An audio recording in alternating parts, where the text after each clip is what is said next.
Well, we thank you for your opening statement, and now we're going to go to Senator Collins. Thank you very much, Madam Chair. First, before I begin my comments, let me salute you for your leadership of this subcommittee.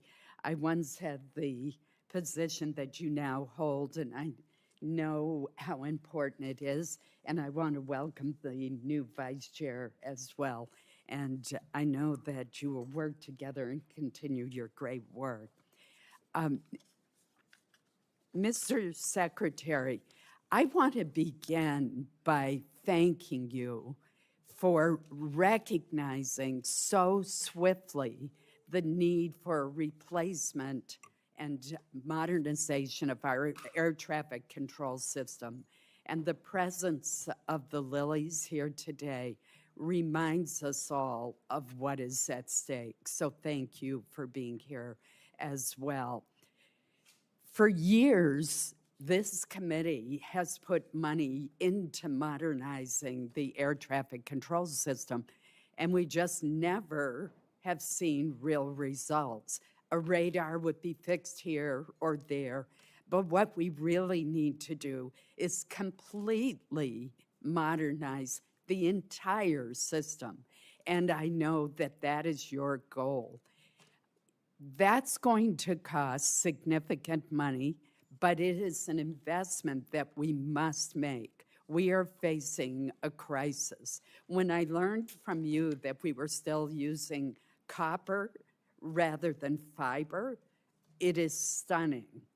So my question to you is, will you work with the committee on the concept of having emergency funding that would cover the entire cost of this much-needed replacement?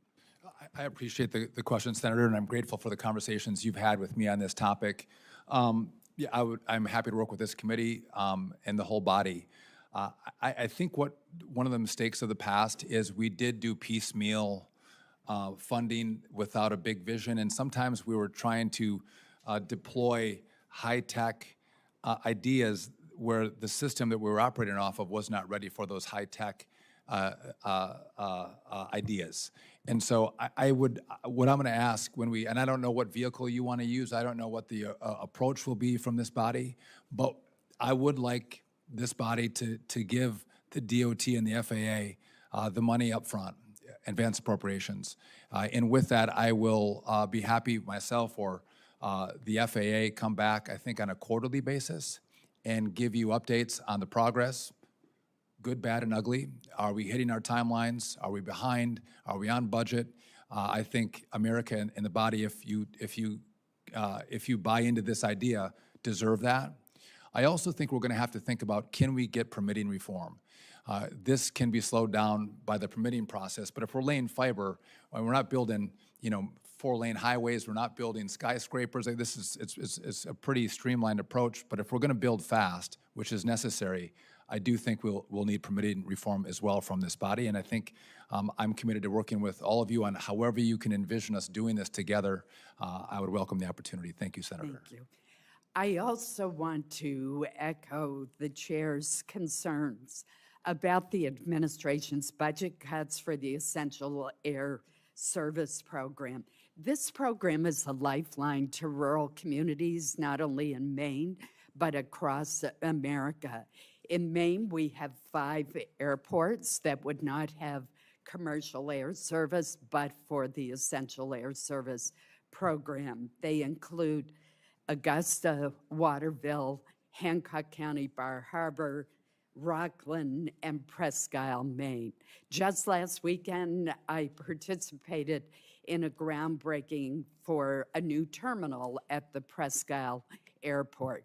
So this is really important for economic development, for getting to medical treatment, for tourism. It's so important to rural America to have this program. How would you plan to support air service to rural communities who rely on this program absent a sufficiently funded EAS program? I anticipated I was going to get a number of questions from virtually everyone on this panel about this program. I understand your concern. I am going to work on trying to bring efficiencies to the program, bring costs down on the program. As I dig into that, I'd be happy to partner and communicate with all of you on the committee as we go through that process. Again, I do understand how meaningful essential air service is for so many communities across the country, and I need to do some work in the coming weeks. And as I do that, I'd be happy to have a conversation with you about how we're seeing it and how we think we can do more with less. Thank you. I think you're going to need to do more with more, but I appreciate your commitment to work with the committee. Maine is home of the Maine Maritime Academy, which has a well-earned reputation for educating some of the best mariners anywhere in the world. And fortunately, the faculty and the midshipmen are eagerly awaiting the completion of the Academy's new state-of-the-art training vessel, which is going to greatly enhance mariner training and preparedness. I understand that you recently saw Maine Maritime's training vessel during a trip to the Philadelphia shipyard, and I welcome you to come see it again after it has completed its voyage to the beautiful coast of Maine. Could you talk just briefly, because we're out of time almost, about the emphasis that the administration is placing on better preparing our maritime workforce? Yeah, I appreciate the question, and I'll be quick. The ship is beautiful. By the way, Marriott is building ships on budget and on time. The Maine is one of them. But I think we have to invest in shipbuilding in America.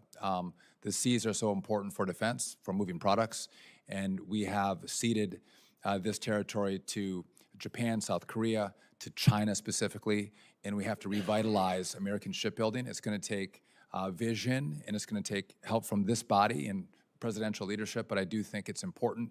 And then when we have those ships, we need mariners to sail those ships. And our academies across the country are critical to bring out those young men and women who can operate the great vessels for this country. We look forward to your visit. Thank you. Thank you. Thank you, Madam Chair.